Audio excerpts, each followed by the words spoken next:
était 12h30 quand les amarres furent larguées, mettant un terme à une matinée pleine de symboles. Un tel voyage nécessite une sacrée préparation et quelques formalités administratives auxquelles Cook et Tupaya avaient sans doute échappé. Sinon, ils ne vont pas savoir qu'on n'est plus sur le territoire. On ne part pas en douce comme ça. Il y aura un contrôle des marchandises aussi, non, quand même pas. On a déjà passé un contrôle phytosanitaire. Ils sont venus fumiger la coque. Ouais. Sur le Fa'afafite, la hiérarchie est particulière. On est d'abord capitaine, puis seulement après, on devient navigateur. Car il n'y a aucun instrument moderne pour s'orienter sur l'océan.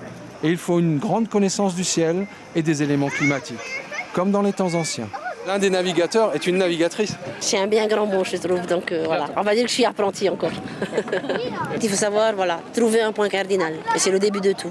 Donc à travers les planètes, et le soleil, les étoiles. Et s'il n'y a rien, eh ben, il faut savoir identifier la houle dominante ou le vent dominant. Il y a beaucoup de choses à bord, y compris des rations de survie pour les canots de sauvetage au cas où.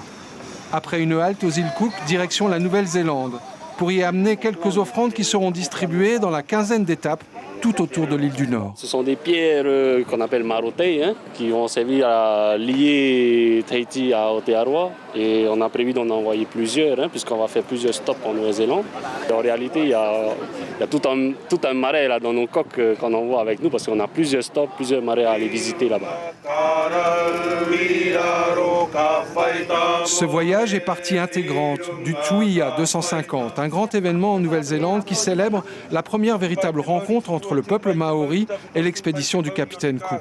D'où la présence de celle qui fut, il y a 20 ans, la toute première femme à diriger la Nouvelle-Zélande et qui est chargée de cette grande célébration de 3 mois destinée à unir les différentes communautés qui forment la société néo-zélandaise.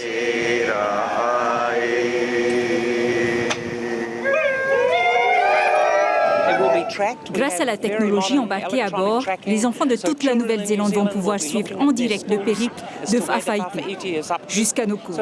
C'est un véritable facteur de cohésion pour mon pays.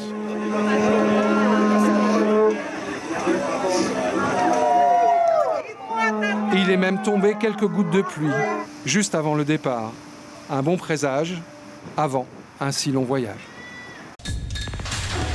L'information en continu sur Polynésie la première, Internet et réseaux sociaux.